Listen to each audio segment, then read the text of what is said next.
Bonjour à vous.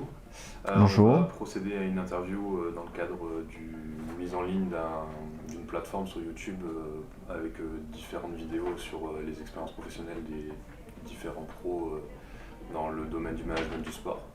Donc pour commencer, on va vous demander un peu votre parcours et votre présentation personnelle. Du coup, moi je m'appelle Benoît Maury, je suis directeur général au sein du Toulouse Université Club. Le Toulouse Université Club, juste pour le recadrer un tout petit peu avant de commencer, c'est le plus gros club de sport d'Occitanie qui représente 23 sections sportives, 5700 adhérents.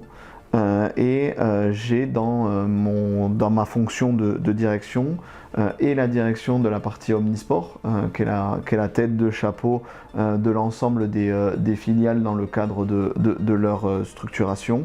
Et après, j'ai la direction de la partie vacances et formation et de la partie santé, qui sont les sections très proches de l'Omnisport pour la partie vacances et rattachées et affiliées à l'Omnisport pour la partie santé. D'accord. Et du coup, pour arriver à ce poste, vous avez suivi quel cursus scolaire?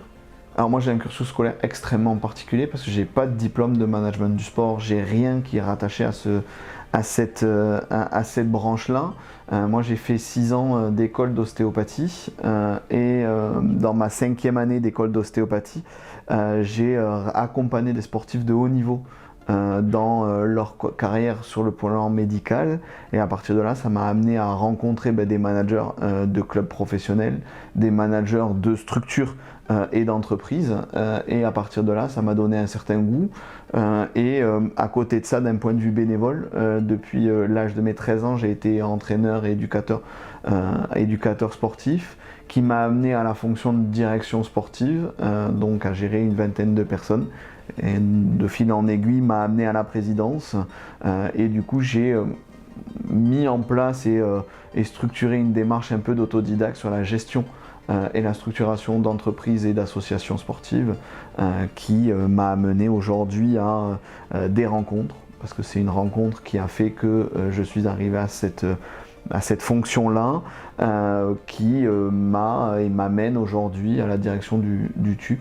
La chose est de se dire que moi j'ai réussi sans le diplôme, sans structuration, mais par contre en travaillant d'un point de vue personnel, à la fois sur de l'écoute de personnes, à la fois sur de l'apprentissage en lisant, en regardant ce qui peut se faire sur internet, de façon à arriver à soit un objectif personnel, soit à saisir des opportunités. Ok. Et donc du coup, par le biais de votre expérience en ostéopathie, est-ce que vous avez des compétences en commun avec tout ce qui est management, des trucs qui sont... L'avantage de l'ostéopathie par rapport aux compétences humaines, c'est que ça a permis de comprendre, parfois d'anticiper aussi certains éléments, certaines réactions, la chose que m'a apporté, on va dire, mon cursus, c'est la prise de recul. Parce que quand vous devez être capable de prendre un patient dans sa globalité, c'est exactement la même chose que si vous devez gérer une entreprise. Vous devez être capable de gérer la partie financière, la partie management, la partie aussi des ressources internes à la structure déjà existante, et de faire ce puzzle au quotidien, que vous détruisez le soir à minuit, 1h du matin quand vous avez fini votre journée, et qui réarrive le matin à 7h, 7h30 quand vous vous réveillez, parce que dès ces heures-là, c'est les heures où on commence à gérer des entreprises, à gérer des associations, et sans le point de vue d'ostéopathe, ça m'aurait apporté juste des compétences théoriques d'un point de vue de l'enseignement. Or, moi j'ai appris par la pratique, et j'ai toujours appris et mis en place par la pratique, et ça c'est quelque chose sur lequel j'insiste, c'est que ce que l'on apprend en cours, c'est de la théorie. De la théorie, il faut la transformer en la pratique. Et potentiellement, ce qu'on va vous avoir annoncé, vous avoir dit, c'est pas ce qui va se passer dans la réalité. Mais le cours sera juste le soutien. Juste de se dire, ah ben aujourd'hui je vais aborder cette problématique parce que le prof me l'a dit dans ce sens-là, et je vais l'adapter à la situation que j'ai au quotidien. Quand je me suis retrouvé face à mon premier patient en ostéopathie qui avait une lombalgie, j'en avais déjà vu une cinquantaine de patients avec des lombalgies. C'était jamais la même. c'est parce que j'étais tout seul. Parce que du coup, il a fallu que j'adapte ce que je passais vu en cours à ce que je voyais sur le terrain. Hein. Et ça, c'est ce qu'a apporté l'ostéopathie, c'est l'adaptabilité. Parce que sans cette capacité d'être adaptable, sans cette capacité de vouloir réapprendre tous les jours, et ben derrière, on n'avance pas. Moi, aujourd'hui, je le dis souvent à tous les jeunes, mon meilleur ami, c'est Google. Mon meilleur ami, c'est ce fait de se dire, je ne sais pas faire. Et le fait de me tromper. Hein. Je dois me tromper le moins souvent, mais par contre, je dois être capable de pouvoir apprendre des erreurs que je fais. Okay. Et du coup, dans cette structure, donc le TUC, quel est votre rôle dans toute l'organisation de la structure? Moi aujourd'hui j'ai un rôle de direction, donc sur la direction j'ai un volet ressources humaines, donc recrutement des permanents, accompagnement sur le recrutement des personnels on va dire plus CDD, des saisonniers, sur la partie vacances, j'ai l'accompagnement d'un point de vue financier, donc développement des budgets, la recherche de partenariats, la recherche de prestataires, de partenaires. J'ai aussi le développement de projets. Hein. Ça, c'est le rôle extrêmement large d'un directeur. Vous avez tout à faire, même parfois à faire les cafés, même parfois à faire le ménage. Ouais, c'est ça le rôle d'un directeur, c'est pas une personne qui gagne 5 000 € par mois, bien loin de là. On n'est pas sur les salaires qui font rêver, hein, mais par contre, on est sur de l'expérience personnelle et c'est de l'échange humain-humain. Et ça, c'est le plus fort. Hein. Parce que si vous êtes là à compter vos heures sur un rôle de directeur, ne cherchez pas à avoir une fonction de direction. Hein. Donc c'est la polyvalence et le travail. C'est la polyvalence, voilà, on peut commencer, moi il m'arrive de commencer très très tôt aux alentours de 6 h du matin et terminer à 3 h du matin pour faire presque le tour de l'horloge dans le cadre de travail. Parce que c'est ça aujourd'hui diriger. Aujourd'hui diriger, c'est répondre à des aléas, c'est entreprendre au cœur d'apprendre pour se permettre de voir l'avenir. Un directeur, s'il ne voit pas ce qui va se passer après-demain, c'est qu'il a déjà loupé quelque chose qui va se passer demain. Hein. Je prends souvent l'exemple de Nokia. Aujourd'hui, Nokia, moi à ma génération, qui est un peu plus jeune, un peu plus vieille que la vôtre, Nokia c'était le leader sur les téléphones portables. Apple est arrivé avec l'iPhone qui n'avait pas la 3G alors que les Nokia avaient la 3G. Et bien bizarrement aujourd'hui ils sont devant. Hein, et Nokia n'existe plus. Hein, donc c'est savoir anticiper. Diriger une entreprise, c'est savoir anticiper. Hein. Et quand vous avez dit par exemple que vous commencez vos journées à 6 h et que vous les terminez à 3 h, vous considérez cela comme un désavantage ou des inconvénients? C'est ni un avantage ni un inconvénient tant que quand on vient au travail on sourit. Oui. Hein, c'est comme quand on va faire du sport. Si vous y allez à reculons, vous avez plus de risques de vous blesser que si vous y alliez en prenant du plaisir. Hein. Moi l'important c'est aujourd'hui c'est que je sois capable de regarder tous mes salariés, de regarder mon comité directeur et mon bureau et de leur dire vous voyez on avance. On a commencé là, on est arrivé là. Ben, parfois il y a eu des hauts, il y a eu des bas, il y a eu des moments de pleurs, il y a eu des moments de doute, il y a eu des moments de réussite. Mais par contre on y est arrivé. Hein. Et l'objectif c'est la chose la plus importante. Un sportif qui veut être champion olympique, il ne doit penser qu'à être champion olympique. S'il veut penser à être champion d'Europe avant d'être champion olympique, il ne sera jamais champion olympique. Parce que la marche entre faire une finale à la Coupe du Monde ou faire une finale au championnat d'Europe, c'est pas la même marche qu'être champion olympique. Hein. Et Michael Phelps le disait bien quand moi j'ai eu la chance de pouvoir échanger avec son entraîneur Bob Bowman. Il dit pour pouvoir aller chercher une médaille olympique, ne serait-ce qu'une, c'est le petit détail qu'on va avoir travaillé 3 ans avant qui va faire qu'on va avoir gagné. Et bien c'est exactement la même chose quand on gère une entreprise. Quand on gère une entreprise et qu'on doit aller, ou une association qui génère une activité, c'est aussi travailler sur ses marges, c'est aussi travailler sur ce que l'on va apporter comme produit, comme service, comme orientation stratégique. Hein. Parce que prendre un salarié, c'est prendre la vie d'une personne pour pouvoir faire gérer une activité, hein. Gérer un business, c'est exactement ça. Et moi, mon rôle dans cette organisation, c'est que ce puzzle humain fasse un puzzle d'objectifs. Et que ce puzzle d'objectifs, ne serait-ce que d'aller chercher le plus haut. Hein. et d'être les leaders et de rester les leaders tout du long du moment où je serai directeur. Ouais, moi, ce que vous racontez, ça me parle parce que j'ai aussi un cursus de sportif de haut niveau et c'est clair qu'il faut y aller étape par étape, mais il faut quand même aller se fixer des objectifs assez hauts pour pouvoir aller chercher. Moi, je pars du principe que sa vie passée doit être un élément pour son futur. Et le futur d'une personne se construit par les interactions qu'il va avoir avec les uns et les autres, mais aussi les interactions qu'il va avoir dans les effets négatifs. Hein. Parce que gérer une situation négative, c'est aussi s'enrichir. C'est s'enrichir dans la gestion de l'agressivité, dans la gestion de l'attaque, dans la gestion de sa défense. Hein. Prenons l'exemple d'un coach sportif comme Arsène Wenger. Aujourd'hui, pourquoi il est arrivé au poste d'entraîneur général, directeur aussi du club d'Arsenal, c'est qu'il a été capable aujourd'hui de s'enrichir de l'ensemble des interactions qu'il a pu avoir, des résultats négatifs, des résultats positifs, mais des échecs aussi commerciaux, des échecs financiers. Et c'est ça qui fait aujourd'hui l'homme.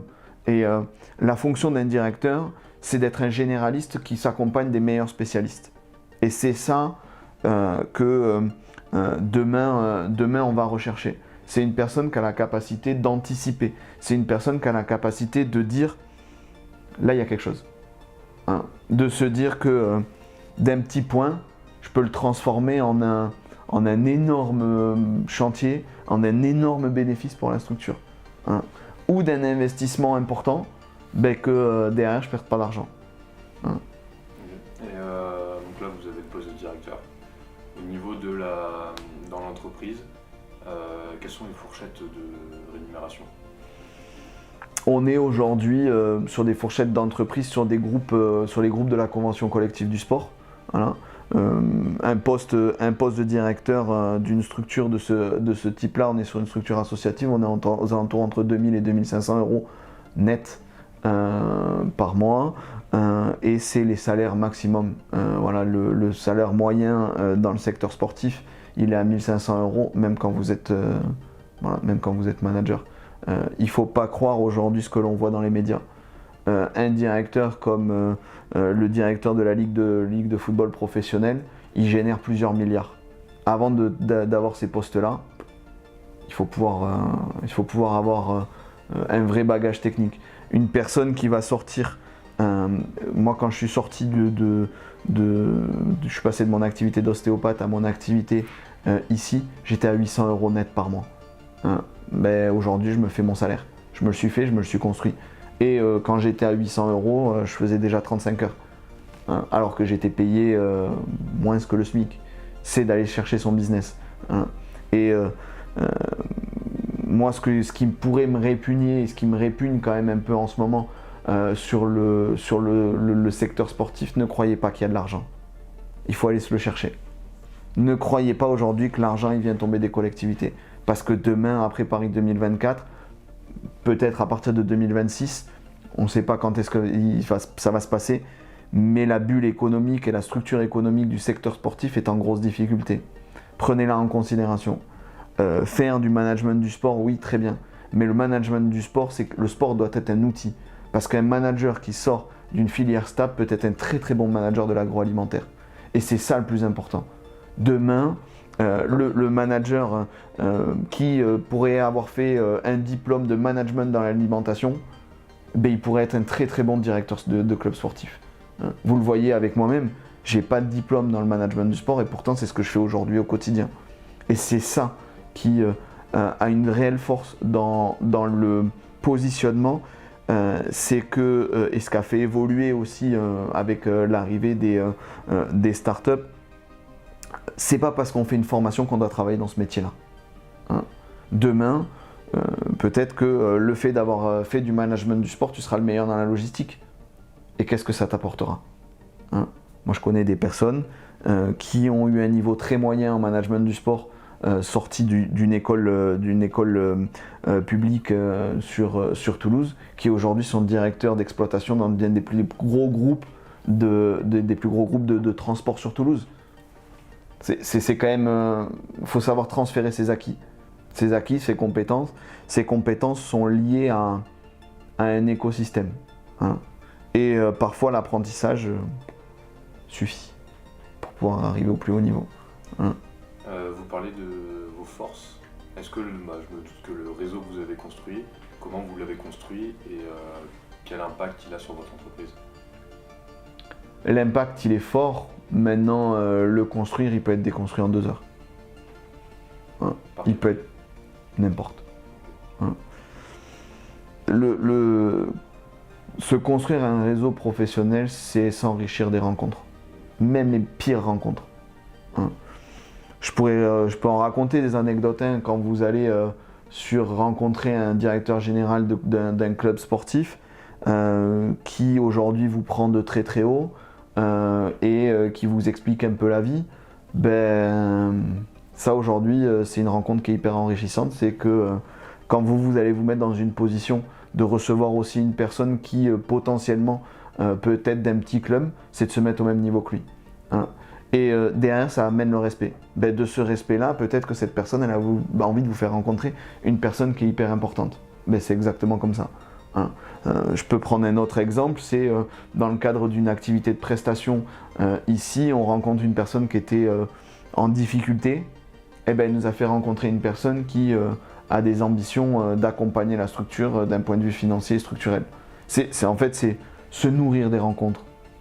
Et même d'une rencontre qui peut très très mal commencer, ça peut devenir une rencontre positive. Et le réseau n'est que le fruit de quelques contacts sur un téléphone, qui est le fruit de quelques rencontres. Faites ce que vous voulez du réseau. On peut être intégré, on peut être désintégré, mais ce qui va répondre au réseau, c'est le travail.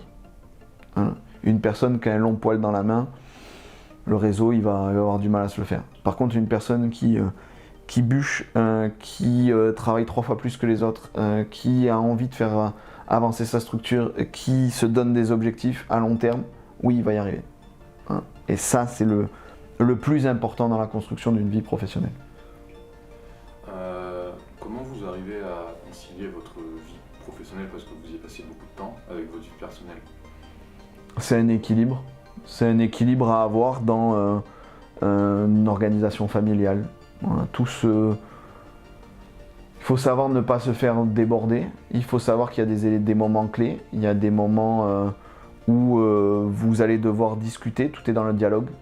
Si vous voulez penser qu'à dire à votre compagne, demain j'ai ça, et toi tu t'adaptes si on a des enfants, non, ça ne marchera pas. C'est à vous aussi de savoir à quel moment vous allez travailler. Si vous vous dites qu'à 20h il faut être chez vous tous les jours parce que y a ça, il y a un élément clé familial, il faut y être. Le repas potentiellement peut être un moment clé familial. Les échanges tout du long de la journée sur il y a des choses à faire, c'est de l'échange. La vie familiale, ça doit être votre pilier pour votre réussite. Parce que si vous allez mal d'un point de vue personnel, le professionnel s'en sentira. Si vous allez mal d'un point de vue professionnel, le personnel s'en sentira. C'est gérer cet équilibre. Et c'est un équilibre qui est toujours sur une corde plus ou moins grosse et on ne doit jamais tomber du mauvais côté. Et si on tombe du mauvais côté, c'est pas grave. On est là pour construire. Et ça peut arriver d'avoir des moments de doute personnel, ça peut arriver d'avoir des moments de doute professionnel, mais ce doute-là, ne cherchez pas à le résoudre tout seul. Se faire aider, se faire accompagner, surtout quand vous avez des rôles décisionnels, prenez le temps. Repoussez parfois à demain une décision, parce que vous êtes sûr que demain sera peut-être le bon moment. Et la vie familiale, c'est une vie d'écoute, c'est une vie de partage, c'est des moments clés. Quand vous êtes en vacances, vous êtes en vacances. Quand vous êtes avec votre famille, le professionnel peut venir dessus, mais il ne faut pas que ce soit envahissant. Et il ne faut pas le faire ressentir. Vous sortez de votre entreprise, vous sortez de votre association, c'est ce qui se passe. Vous rentrez à la maison, vous remettez dans votre bulle professionnelle, c'est votre bulle professionnelle, mais par contre elle est à vous. Voilà. Votre entreprise, quels sont vos projets à court, moyen et long terme dans la phase de développement? Aujourd'hui, dans l'association, c'est d'être les leaders, de rester les leaders. C'est d'entreprendre un positionnement sur le sport et la santé autour de l'activité physique pour tous et tous les jours. Et c'est aussi d'évoluer d'un point de vue économique. Le point de vue économique fait que demain, on doit être capable d'être viable sans avoir appel à des subventions ou en ayant un appel à subvention qui n'est d'autre que l'apport supplémentaire de la collectivité envers une activité économique. C'est un développement pour le citoyen. Aujourd'hui, moi, le TUC et la façon dont on le voit avec la présidente n'est d'autre que de positionner la structure comme une structure qui va être un outil pour la collectivité, un outil pour monsieur et madame tout le monde. Le sport doit être un outil pour l'activité physique pour tous et tous les jours. Parce que c'est une activité qui va permettre une amélioration de la qualité mentale, une amélioration de la qualité psychique, une amélioration de la qualité physique, une amélioration des relations humaines. Le sport, ça a toutes ces vertus-là. Et ensuite, sur la structure même, l'engager d'un point de vue infrastructure. Parce que demain, on a les Jeux. Après-demain, on aura encore des compétitions. Et c'est se dire que demain, on doit être capable, pour pouvoir avoir des médailles, c'est d'avoir des infrastructures de qualité, modernes, utilisables pour tous. Et d'avoir dans ce chaînon-là le sport pour tous en appui au sport de très haut niveau. C'est si vous avez un sport pour tous qui est viable, si vous proposez des services de qualité, si vous êtes capable aujourd'hui de répondre à la génération Facebook, Instagram, TikTok qui zappe, aujourd'hui vous ferez des sportifs professionnels. Si vous voulez d'abord travailler sur le sport professionnel, eh bien aujourd'hui vous allez vous casser les dents. Parce que le sport professionnel coûte très cher. Alors que le sport amateur peut potentiellement générer une activité économique. Et c'est construire des parallèles entre le secteur marchand et le secteur associatif. Parce qu'on est du même secteur, le secteur sportif. Arrêtons d'opposer moi je veux travailler dans une entreprise, moi je veux travailler dans une association, vous travaillez pour un secteur. Et ça c'est le plus grand des combats qu'on doit avoir, c'est un combat d'influence. C'est un combat qui va nous permettre et qui va permettre de repositionner le sport dans son sens le plus large. Ce qui a été souhaité au tout début par les Romains quand ils ont commencé à faire leurs fameux jeux. Les Jeux Olympiques, c'était ça aussi.